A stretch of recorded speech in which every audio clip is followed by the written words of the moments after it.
Welcome to core technology.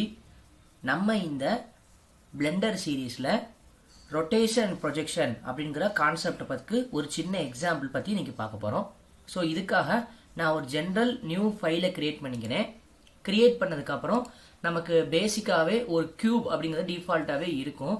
அந்த க்யூப்பை நான் select பண்ணிவிட்டு ஸ்கேல் ஆப்ஷன் மூலமாக செலக்ட் பண்ணிவிட்டு இதை ஹைட்டு வித்து நான் இதுக்காக ஒரு பேஸ், இந்த பேஸ்க்காக என்ன பண்ணிக்கிறேன், செட் பண்ணிக்கிறேன்.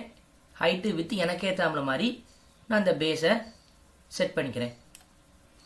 செட் பண்ணதுக்கப்புறம் இங்கே இருக்கிறதுல மாடிஃபையர்ஸ் அப்படிங்கிற ஒரு மெக்கானிக்கல் இருக்கக்கூடிய ஒரு டூல் ஐகான் மாதிரி இருக்கும். அந்த மாடிஃபையர்ஸ் நான் கிளிக் பண்ணிவிட்டு ஆட் மாடிஃபையர் அப்படிங்கிறதுல பிவெல் அப்படிங்கிற ஆப்ஷனை நான் செலக்ட் பண்ணிக்கிறேன். ஸோ செலக்ட் பண்ணதுக்கப்புறம் இப்போ உங்களுக்கு தெரியும், அந்த கியூப் பார்க்கும்போது இருக்கக்கூடிய ஓரங்கள் எல்லாத்துலேயும் பார்த்தாலே உங்களுக்கு தெரியும் ஒரு விதமான ஷேப்ஸ் இருக்கும், தெரியுங்களோ. ஸோ ஏன் அப்படின்னா நான் இது என்ன பண்ணியிருக்கேன், கார்னர்ஸ் எல்லாத்தையுமே எட்ஜஸ் எல்லாமே ஒரு சில செக்மெண்டேஷன்ஸும் அமௌண்ட் வச்சு பிரிச்சிருக்கேன். இதை நீங்கள் எட்ஜுக்கு பதில் வெர்டிக்ஸாகவும் பிரிச்சுக்கலாம். நான் இதுக்கு எட்ஜஸ் மாதிரி வச்சு செட் பண்ணியிருக்கேன். ஸோ செட் பண்ணதுக்கப்புறம் இதை நான் கொஞ்சம் மூவ் டூல் யூஸ் பண்ணி இதில் கூடிய மூவ்லேருந்து அடுத்து கொஞ்சம் பொசிஷன் லைனுக்கு மேலே இருக்கிற மாதிரி செட் பண்ணிக்கிறேன். செட் பண்ணிவிட்டு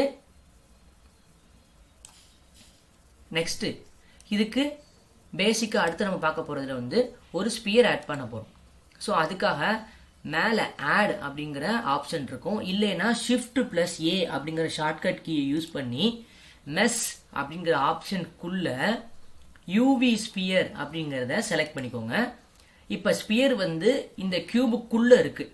அதை மேலே கொண்டு வர்றதுக்கு கீபோர்ட் ஷார்ட்கட் கீயாக இருக்கக்கூடிய G அப்படிங்கிற கிளிக் பண்ணிட்டீங்கன்னா அப்புறம் மவுஸை வச்சு நீங்கள் அப்படியே மேலே மூவ் பண்ணிங்கன்னா உங்களுக்கு அந்த ஸ்பியர் வந்து செட் ஆயிடும். எங்கே வைக்கணுமோ வச்சுட்டு மவுஸை வச்சு ரைட் கிளிக் பண்ணுங்கள், உங்களுக்கு அங்கே செலக்ட் ஆயிடும்.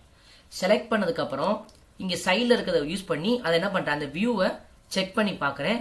எனக்கு பார்க்குறதுக்கு பர்ஃபெக்டான ஒரு ஸ்பியர் ஷேப்பில் இருக்கா, யூவி ஸ்பியர் ஷேப்பில் இருக்கா அப்படின்னு சொல்லி நான் செட் பண்ணிக்கிறேன்.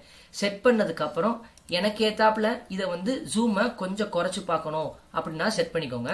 நான் இந்த இதுக்கு இன்னும் கொஞ்சம் ரொட்டேஷன் யூஸ் பண்ணி இந்த பாலை இன்னும் கொஞ்சம் சைஸை ஹைட்டு வித்தையும் கொஞ்சம் குளோப் இதில் பண்ணுவோம், நம்ம இது குளோப் மாதிரி வைக்க போகிறோம். ஸோ இதுக்காக நான் இதை என்ன பண்ண போகிறேன், ஒரு குளோப் வியூக்காக செக் பண்ணி பார்க்க போகிறேன்.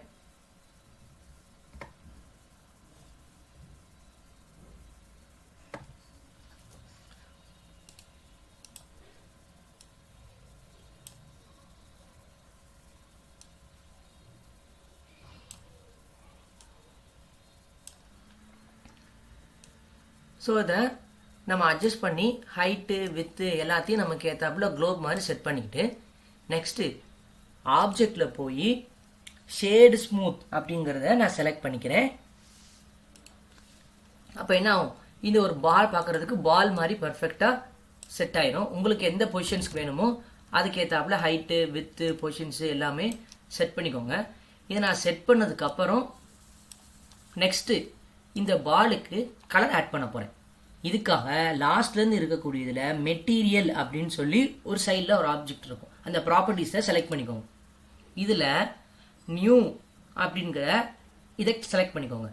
செலக்ட் பண்ணதுக்கப்புறம் அப்படியே ட்ராக் பண்ணிங்கன்னா மேலே பேஸ் கலர் அப்படின்னு ஒரு ஆப்ஷன் இருக்கும். அந்த பேஸ் கலரில் சர்க்கிள் ஷேப்பில் இருக்கக்கூடிய இந்த எல்லோ கலர் தான் செலக்ட் பண்ணும். பக்கத்தில் கூட ஒயிட் இருக்கக்கூடாது.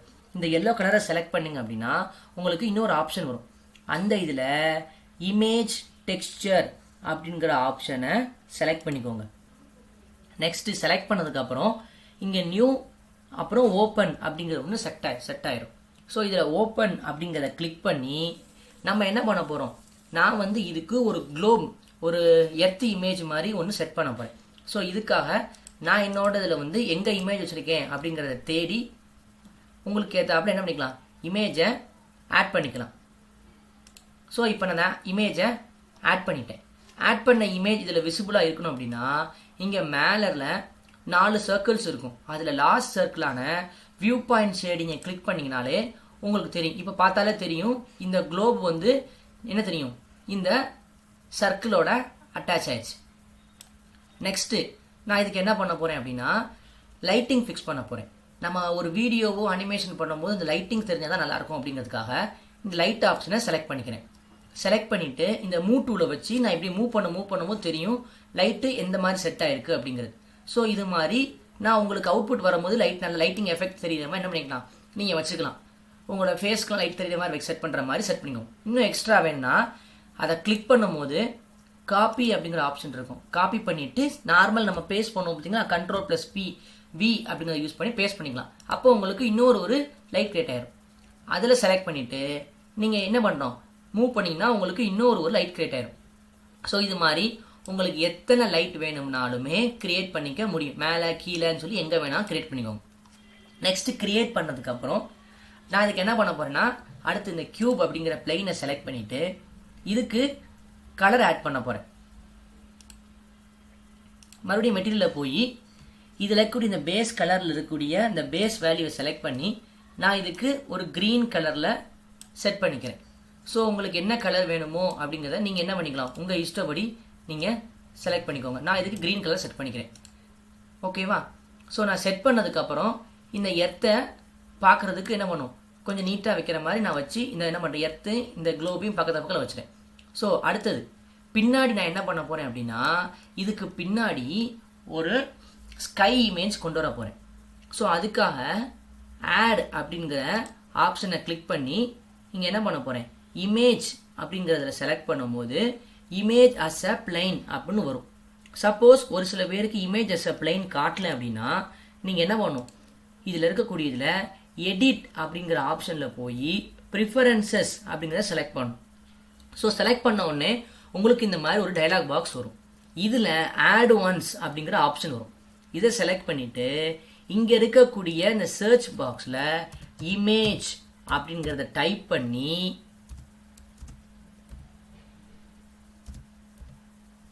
பண்ணீங்கன்னா உங்களுக்கு ஒன்று வரும். இது செக் பண்ணாமல் இருக்கும். இந்த செக் பாக்ஸை டிக் பண்ணிட்டு அதுக்கடுத்து என்ன பண்ணி பாருங்க, நீங்கள் இதை ஓப்பன் பண்ணி பாருங்க, உங்களுக்கு இமேஜ் அஸ் அ பிளைன் அப்படிங்கிற ஆப்ஷன் வந்துடும்.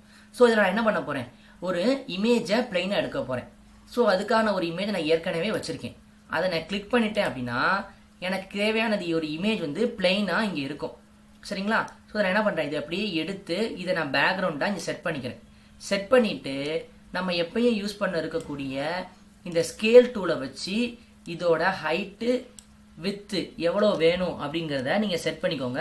இதுக்கு நான் என்ன பண்ணுறேன், ஒரு பேக்ரவுண்டாக இதை செட் பண்ணிக்கிறேன்.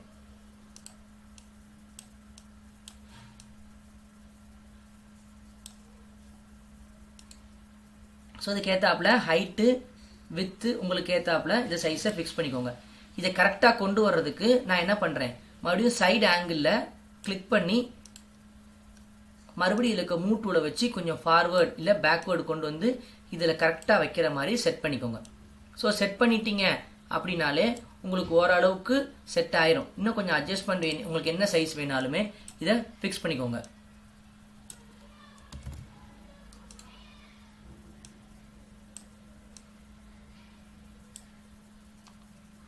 ஸோ நான் இதை செட் பண்ணிக்கிட்டேன் பேக்ரவுண்டாக. செட் பண்ணதுக்கப்புறம் நெக்ஸ்ட்டு அடுத்த வேலையாக இன்னொரு வேலை ஒன்று பார்க்க போகிறேன். என்ன அப்படின்னா, இதை அப்படியே என்ன பண்ண போகிறேன், குளோப் மூலமாக நம்ம என்ன பண்ணியாச்சு, ரொட்டேட் பண்ண போகிறோம். இந்த குளோபை ரொட்டேட் பண்ணுற மாதிரி செட் பண்ண போகிறோம். ஸோ இதுக்காக நான் இப்போ என்ன பண்ண போகிறேன் அப்படின்னா, இங்கே கீழே டைம் லூப் அப்படிங்கிற ஒரு கான்செப்ட் இருக்கும்.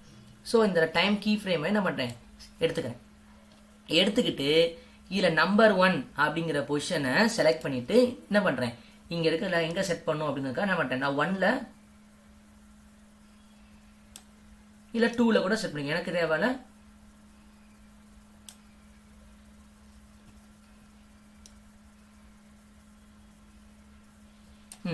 வச்சுட்டு இங்கே என்ன பண்ண போகிறேன், கீபோர்டில் இருக்கிற ஷார்ட்கட் கீயான ஐ அப்படிங்கிறத செட் பண்ணிவிட்டு ரொட்டேஷன், லொகேஷன், ஸ்கேல் அப்படிங்கிறத செலக்ட் பண்ணிட்டேன். இப்போ உங்களுக்கு தெரியும் இந்த இடத்துல என்ன ஆயிடுச்சு, ஒரு கீ ஃப்ரேம் ஒன்று கிரியேட் ஆயிடுச்சு. இந்த கீ ஃப்ரேம் ஒரு எல்லோ கலரில் ஒரு ராம்ப ஷேப்பில் இருக்கும். இதை செட் பண்ணதுக்கப்புறம் மறுபடியும் நான் என்ன பண்ண போகிறேன், 20th பொசிஷனுக்கு கொண்டு வந்துட்டு நெக்ஸ்ட்டு இதை செலக்ட் பண்ணிட்டு மறுபடியும் இங்கே என்ன பண்ணுறேன், இங்கே ஆப்ஷனில் இங்கே ஆப்ஜெக்ட் அப்படின்னு ஒரு ஆப்ஷன் இருக்கும். அதை செலக்ட் பண்ணிட்டு இதுல ரொட்டேஷன்ல Z ஆக்சிஸ் XYZ அப்படின்னு இருக்கும். அந்த Z ஆக்சிஸ்ல மட்டும் 10 அப்படின்னு சொல்லி செட் பண்றேன். இப்போ உங்களுக்கு தெரியும் சின்ன பொசிஷன்ஸ் தான் குளோப் சேஞ்ச் ஆயிருக்கு. சேஞ்ச் ஆன பொசிஷனை 20ல இங்க கீழே கீ ஃப்ரேம்ல வச்சுட்டு மறுபடியும் கீபோர்ட் ஷார்ட்கட் கீயா இருக்கக்கூடிய ஐயை பிரஸ் பண்ணி லொகேஷன் ரொட்டேஷன் ஸ்கேல் அப்படிங்கிறத நான் செலக்ட் பண்ணி வச்சுக்கிறேன். இப்போ நீங்க என்ன பண்ணி பாருங்க, இந்த 0ல இருந்து லேசா மூவ் பண்ணி பாருங்க. உங்களுக்கு தெரியும் இந்த குளோப் அப்படியே லேசா உங்களுக்கு ரொட்டேட் பண்ண மாதிரி உங்களுக்கு தெரியும். நெக்ஸ்ட் மறுபடியும் என்ன பண்றேன், இதை 40th பொசிஷன்ஸுக்கு கொண்டு போய் வச்சுட்டு மறுபடியும் இது எல்லாமே என்ன பண்ணும், இந்த ஸ்பியரை செலக்ட் பண்ணிட்டு தான் செய்யணும். இந்த 10 பொசிஷன்ஸை நான் எரேஸ் பண்ணிட்டு ஒரு 50 அப்படின்னு சொல்லி செட் பண்ணிடுறேன். செட் பண்ண உடனே குளோப் டர்ன் ஆயிரும். மறுபடியும் என்ன பண்றீங்க, ஐ அப்படிங்கிற ஆப்ஷனை கொடுத்து ஸ்கேல் செட் பண்ணிக்கிட்டீங்க, உங்களுக்கு செட் ஆயிடுச்சு. ஸோ இது மாதிரி உங்களுக்கு எத்தனை வேல்யூஸ்க்கு ஏத்தாப்புல வரணுமோ அப்படிங்கிறதுக்கு ஏத்தாப்புல நீங்க செட் பண்ணிக்கலாம். ஸோ நான் இதை ஒரு 100 வேல்யூஸ் வர்ற வரைக்கும் செட் பண்ணிக்கிறேன்.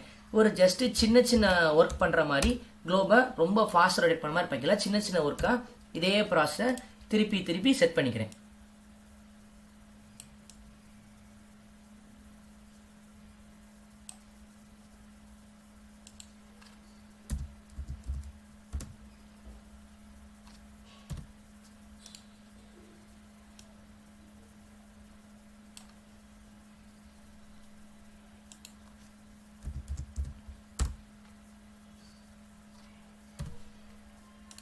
ஸோ அதை செட் பண்ணிட்டு இதை நான் இதோட முடிச்சுக்கிறேன் அப்படின்னா இங்கே எண்ட் அப்படிங்கிற ஆப்ஷன் இருக்கும். அதில் நான் 100 அப்படிங்கிறத செட் பண்ணிட்டேன். செட் பண்ணிட்டு இது எப்படி ஒர்க் ஆகுது அப்படின்னு சொல்லி ப்ளே பண்ணி பார்க்கறதுக்காக இங்கே ப்ளே பட்டன் இருக்கும், இப்படி ப்ளே பண்ணிடுறேன். இப்போ பார்த்தாலே தெரியும் குளோப் லேசாக ரொட்டேட் பண்ணுற மாதிரி இருந்துக்கிட்டே இருக்கு. சரியா? ஸோ நீங்கள் என்ன பண்ணலாம், இதை 100 ஃப்ரேம் மட்டும் இல்லை, இப்போ நான் வந்து 10, 50, 100, 120, 150 போட்ட மாதிரி நீங்க என்ன பண்ணலாம், 10 கூட ஸ்பிளிட் பண்ணி நீங்க நான் ஒரு 100 ஃப்ரேம் வரைக்கும் ரன் பண்ணிருக்கேன். நீங்க 200, 250, 300 ஃப்ரேம் வரைக்கும் எவ்வளவு வேணா ரன் பண்ணலாம். நீங்க எவ்வளவு டைம் இன்க்ரீஸ் பண்றீங்களோ அவ்வளோக்கு அவ்வளோ ஸ்மூத்தா ஸ்லோவா ரொட்டேட் பண்ற மாதிரி இது நடக்கும். அடுத்த ஸ்டெப் நான் என்ன பண்ண போறேன் அப்படின்னா, இதுக்கு ஆன்சர் அவுட்புட் கொடுறதுக்காக கேமரா ஆங்கிள் செட் பண்ண போறேன். அதுக்கு இங்க லாஸ்டாவே இங்க கேமரா அப்படிங்கிற ஆப்ஷன் இருக்கும்.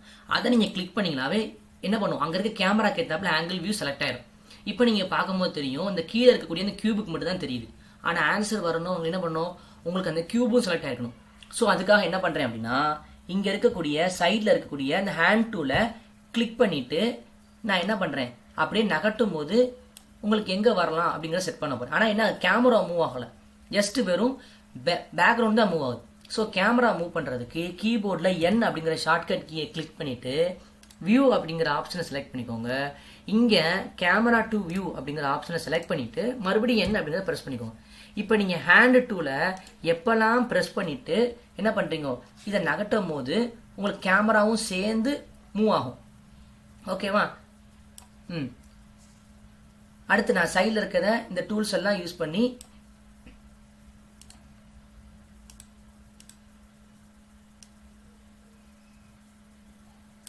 ஒருவேளை ஜூமிங் ரொம்ப அதிகமா இருக்கு அப்படின்னா இந்த ஜூம் டூல கிளிக் பண்ணி நீங்க என்ன பண்ணிக்கலாம், கிளிக் பண்ணிட்டு இந்த ஜூமிங்கை கொஞ்சம் ரெடியூஸ் பண்ணிக்கலாம். ஸோ உங்களுக்கு எப்போ எவ்வளோக்கு ஏத்தாப்புல தேவைப்படுதோ அந்த மாதிரி என்ன பண்ணிக்கோங்க, இந்த ஆன்சரை வச்சுக்கோங்க. ஸோ நான் இப்போ என்ன பண்ணியிருக்கேன், இப்போ நான் என்ன பண்ணியிருக்கேன், ஒரு ஜூமை இந்த கேமரா ஆங்கிளில் மட்டும் செட் பண்ணியிருக்கேன். இப்போ நான் எடுக்கும் போது நமக்கு நார்மல் லொகேஷன் வரும். இப்போ நான் ஆன்சர் கிளிக் பண்ணேன்னா எனக்கு லொகேஷன்ல இந்த பகுதியெல்லாம் செலக்ட் ஆயிருக்கும். ஆன்சர் வியூ பண்ணி பார்க்கும்போது எனக்கு இது எல்லாமே ப்ராப்பரா தெரியும். ஸோ நான் அதை செட் பண்ணதுக்கு அப்புறம் இப்போ என்ன பண்ணி பார்க்குறேன், இதை ப்ளே பண்ணி பார்க்குறேன்.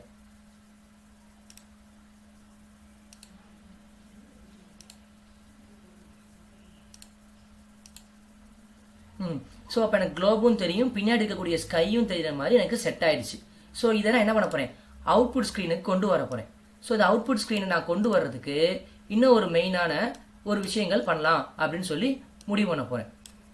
ஸோ என்ன பண்ண போறேன் அப்படின்னா, இதை அவுட்புட் ஃபார்மேட்ல பிரிண்ட் எடுக்க போறேன். இதுக்கு இந்த ஐகான்ல தேர்ட் ஐகான் வந்து அவுட்புட் அப்படிங்கிற பிரிண்ட் அவுட் ஃபார்மேட்ல ஒரு கொடுத்துருப்பாங்க. இதை செலக்ட் பண்ணிக்கோங்க.